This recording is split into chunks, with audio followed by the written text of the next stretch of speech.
आपने काम किया और मैं आपसे पूछ रहा हूँ पुरानी दिल्ली में आपने कितने स्कूल खोले? देखिए माइनॉरिटीज के लिए आपकी पार्टी ने, आपकी सरकार ने कितने? आप कहिए कि मैं विपक्ष हूँ, आप कहिए। मैं बिल्कुल, मैं दिल्ली में रहते हैं, आपका बच्चा शराब पीता है, इमामों की तनख्वाह है और दिल्ली दंगे हैं, मरकज निज़ामुद्दीन है, तो उन तमाम चीज़ों में आप लोगों को चुनाव लड़ने में कितनी मुश्किल होने वाली है। शराब भी आपको घेर रही है और दिल्ली दंगे भी आपको घेर रहे हैं, मरकज निज़ामुद्दीन भी आपको घेर रहा है। किस तरह से आप जनता के बीच में किन चेहरों को लेकर आप पहुंचेंगे? इस पे पाबंदी लगा दी, जो पैसा जमा होगा आम आदमी पार्टी, आम आदमी लोगों के। हाँ, सही कह रहे हैं आप, आम आदमी पार्टी में जमा होगा। सॉरी, बिजली फ्री, अब शराब फ्री मिल रही है।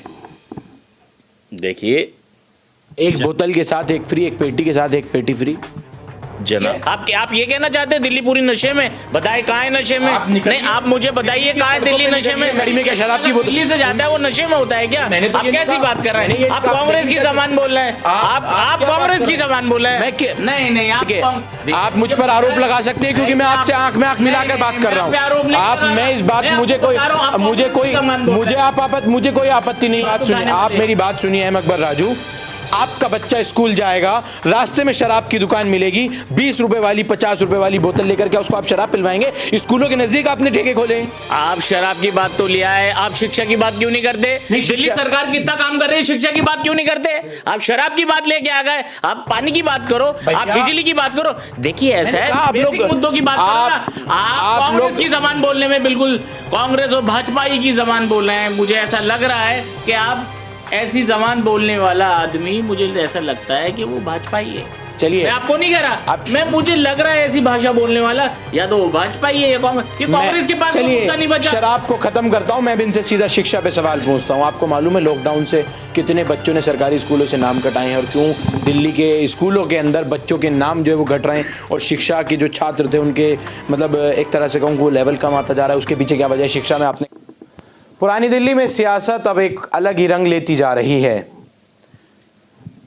एक विधानसभा के अंदर मात्र एक वार्ड बचे हैं जो जर्नल रह गए हैं, जिन पे जो उम्मीदवार हैं, पुरुष उम्मीदवार हैं, उनकी दावेदारी फीकी पड़ती नज़र आ रही है।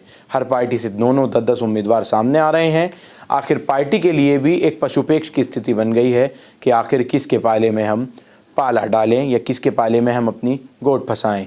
मैं बात कर रहा हूं आज पुरानी दिल्ली से अहम अकबर राजू साहब के साथ। राजू साहब, बहुत बहुत स्वागत है दावर पर न्यूज़ में आपका। बिल्कुल, आपका भी स्वागत है।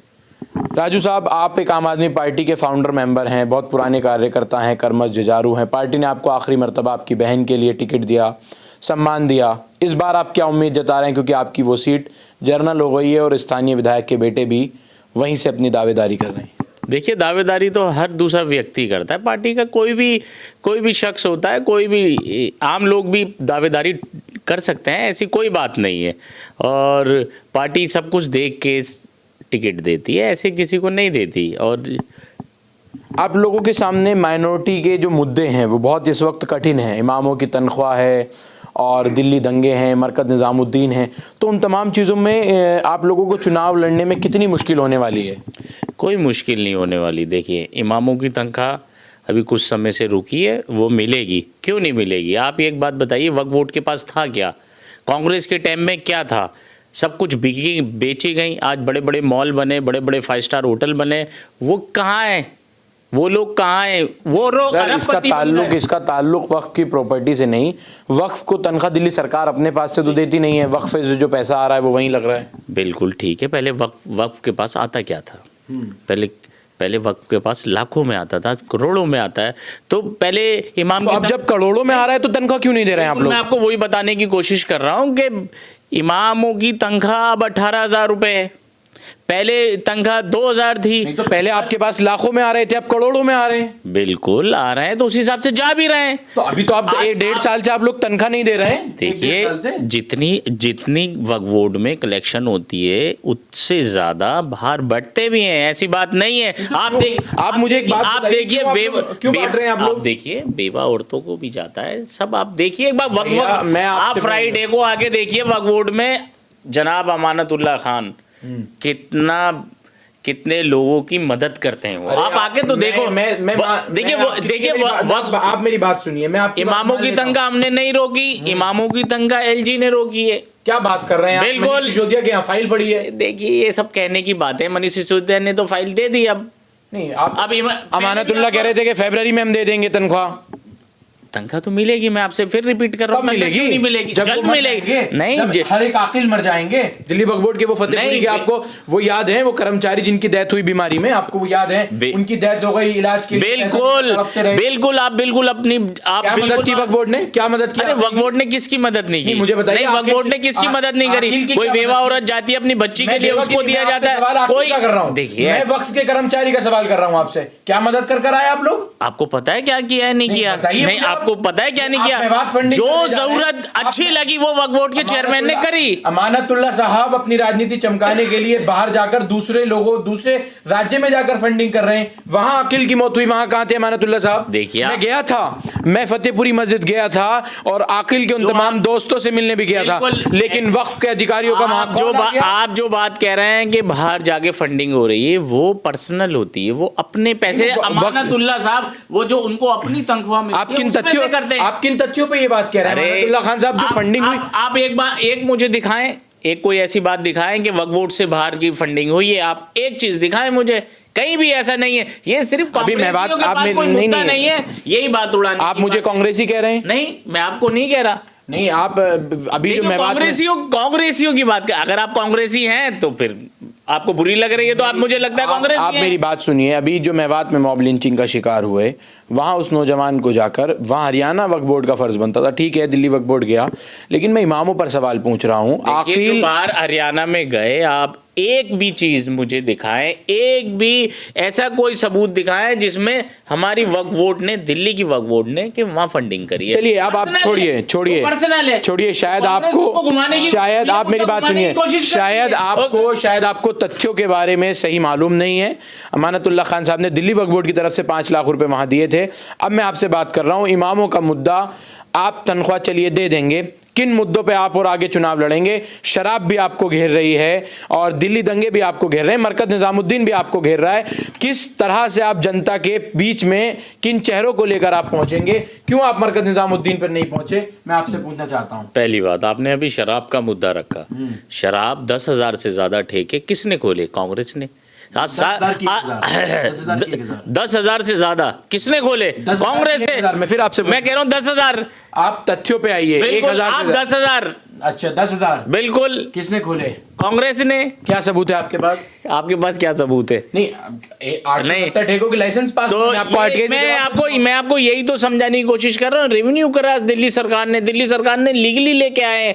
जो ये भ्रष्ट जितने भी कर्मचारी थे, ये सब खाते थे।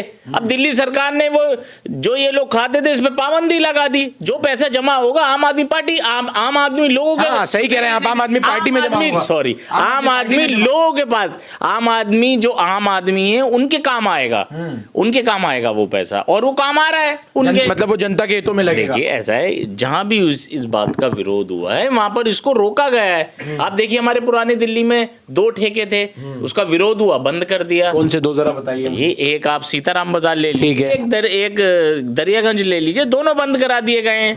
फिर और गालिबन मेरे हिसाब से 45 ठेके बंद हुए हैं। और देखिए जहां विरोध होता है वहां बंद होते हैं। और दूसरी बात, कांग्रेस सारा बीज बो के कांग्रेस गई है, और इसको तो हमने लीगली, जहां 10,000 ठेके थे वहां 1,000 ठेके हैं। अच्छा। और उसको लीगली लेके आए और रिवेन्यू कराया। रिवेन्यू कराने के बाद जो उसका पैसा आएगा वो कहाँ जाएगा? उसका पैसा हम लोगों पे तो लगेगा। अच्छा अकबर राजू, आपने फ्री की बहुत घोषणाएं की आपकी पार्टी ने, दिल्ली में लागू करके दिखाया वो मॉडल, पानी फ्री, बिजली फ्री, अब शराब फ्री मिल रही है। देखिए, एक बोतल के साथ एक फ्री, एक पेटी के साथ एक पेटी फ्री। जनाब अरविंद केजरीवाल साहब ने जो किया वो करके दिखाया। आपको बोला कि बिजली फ्री देंगे, आपको बिजली फ्री दी, वाईफाई फ्री देंगे, वाईफाई फ्री दिया, पानी फ्री बोला, पानी फ्री दिया। तो और जो बोला वो करके दिखाया ना। आप ये बताइए कांग्रेस ने किया क्या? नशा खत्म करेंगे। बिल्कुल नशा खत्म कर दिया। कहां से कर दिया? आप कहना क्या चाहते हैं? नहीं है नहीं, आप कहना क्या चाहते हैं? दिल्ली नहीं, आप ये कहना चाहते हैं दिल्ली पूरी नशे में? बताए कहाँ है नशे में? नहीं, आप मुझे बताइए कहाँ है दिल्ली नशे में? मैं आपसे कह रहा हूँ जामा मस्जिद पे जो वो उस दिन यहाँ एक एक्सीडेंट हुआ आपके क्षेत्र में, वहां वो नशे में था वो छात्र। आप मुझे नहीं, आप मुझे एक बात बताइए, दीप सिंधु जा रहे थे, आपने सुनिए, एक्सीडेंट हो गया, क्या वो भी नशे में थे? वो भी तो दिल्ली से जा रहे थे, उनकी गाड़ी में क्या शराब की बोतल? दिल्ली से जाता है वो नशे में होता है क्या? आप कैसी बात कर रहे हैं? आप कांग्रेस की जबान बोल रहे हैं, आप कांग्रेस की जबान बोल रहे हैं। नहीं, देखिए आप मुझ पर आरोप लगा सकते हैं क्योंकि मैं आपसे आंख में आंख मिलाकर बात कर रहा हूँ। आप मैं इस बात मुझे कोई आपत्ति नहीं है कि आप मुझे कुछ भी कहिए, लेकिन मैं आपसे फिर सवाल पूछ रहा हूँ, दीप सिद्धू की गाड़ी में शराब थी या नहीं? बोतल मिली कि नहीं मिली? नहीं, आप भाना में बताइए, बोतल मिली कि नहीं मिली? आप पहले मैं आपसे पूछा बोतल मिली? आप मुझे बोलने तो दीजिए। आप तो उल्टा मुझसे सवाल कर रहे हैं। आप बोलने तो दीजिए। देखो दीप सिंधु, कोई भी जो एक पंजाबी होता है वो दिल उसका बहुत बड़ा होता है, ठीक है, और वो एक प्राइवेट है, कोई दारू पिए ये नहीं, कोई दारू पिए या कोई पानी पिए, उसमें हम आप सुनिए, आप मेरी बात सुनिए अहम अकबर राजू। आपका बच्चा स्कूल जाएगा, रास्ते में शराब की दुकान मिलेगी, 20 रुपए वाली 50 रुपए वाली बोतल लेकर के उसको आप शराब पिलवाएंगे? स्कूलों के नजदीक आपने ठेके खोले। आप शराब की बात तो लिया है, आप शिक्षा की बात क्यों नहीं करते? दिल्ली सरकार कितना काम कर रही है, शिक्षा की बात क्यों नहीं करते? आप शराब की बात लेके आ गए, आप पानी की बात करो, आप बिजली की बात करो। देखिए ऐसा है, आप लोग मुद्दों की बात करो ना। आप कांग्रेस की जबान बोलने में बिल्कुल कांग्रेस और भाजपा की जबान बोल रहे हैं। मुझे ऐसा लग रहा है कि आप ऐसी जबान बोलने वाला आदमी, मुझे ऐसा लगता है कि वो भाजपा ही है। चलिए, मैं आपको नहीं कह रहा, मुझे लग रहा है ऐसी भाषा बोलने वाला या तो भाजपा ही है या कांग्रेस के पास कोई मुद्दा नहीं बचा। शराब को खत्म करता हूं, मैं भी इनसे सीधा शिक्षा पे सवाल पूछता हूं। आपको मालूम है लॉकडाउन से कितने बच्चों ने सरकारी स्कूलों से नाम कटाए हैं और क्यों दिल्ली के स्कूलों के अंदर बच्चों के नाम जो है वो घट रहे हैं और शिक्षा के जो छात्र थे उनके मतलब एक तरह से कहूँ वो लेवल कम आता जा रहा है? उसके पीछे क्या वजह? शिक्षा में आपने काम किया और मैं आपसे पूछ रहा हूँ पुरानी दिल्ली में आपने कितने स्कूल खोले? देखिए माइनॉरिटीज के लिए आपकी पार्टी ने, आपकी सरकार ने कितने? आप कहिए कि मैं विपक्ष हूं, आप कहिए। मैं बिल्कुल मैं स्वतंत्र, मैं मेरी बात सुनिए। आपने बात की लॉकडाउन में क्या हुआ शिक्षा पे, मैं उसका जवाब तो ले लीजिए। आप पहले बात सुनिए, गुजरात में कितनी शिक्षा पे काम हुआ और सबसे पहले स्कूल कहां बंद हुए? ये मुद्दों को भटकाने का काम कर रहे हैं। मैं आपसे बात कर रहा हूं दिल्ली पे, आप जा रहे हैं गुजरात। चलिए मैं अब गुजरात आप नहीं, बिल्कुल स्टेट है, बिल्कुल। अब आपसे मैं एक बात आप सुनिए मेरी बात, आप सुनिए। मैं आपसे पंजाब पे सवाल कर रहा हूँ, मैं आपसे पंजाब पे सवाल। पहली ऐसी सरकार पंजाब जिसने लॉकडाउन के अंदर भी ऑनलाइन क्लासें ली, ऑनलाइन क्लासें दी। मेरा सवाल, मैं अपना सवाल पूछूं? जी बोले। आपने पंजाब में कहा उड़ता पंजाब नहीं बनने देंगे, दिल्ली को आपने डूबती दिल्ली क्यों बना दिया? कहाँ डूबी? नहीं 869 डूबी। अगर सुनिए भैया, आप शिक्षा पे, सुनिए, बिजली पे, पानी पे बात नहीं करते। आपको तो उड़ता पंजाब, एक बात बताइए, उड़ता पंजाब कहा नहीं? बिल्कुल, हम अब भी कहते हैं उड़ता पंजाब है, नशे में डूबा है पंजाब। आपको पता है पंजाब दिल्ली नहीं डूबा है? दिल्ली कहाँ डूबा है? आप 869 मतलब आप पूरे दिल्ली वालों पे बच्चा जब आपका जब बच्चा नहीं दिल्ली वालों पे आरोप लगा रहे हैं, दिल्ली का एक बच्चा नशे वाला है। अरे कैसी बात कर रहे हैं आप? आपको सोचना चाहिए। आप दिल्ली के एक बच्चे पे आरोप लगा रहे हैं। देखिए जब बच्चा स्कूल जाएगा, जब बच्चा स्कूल जाएगा तो वो शराब पी के जाएगा। आप ये बताइए, कोई बच्चा आपने शराब पीता हुआ देखा है? आपका बच्चा शराब पीता है? नहीं, मेरा बच्चा तो फिर आप दिल्ली में रहते हैं, आपका बच्चा शराब पीता है?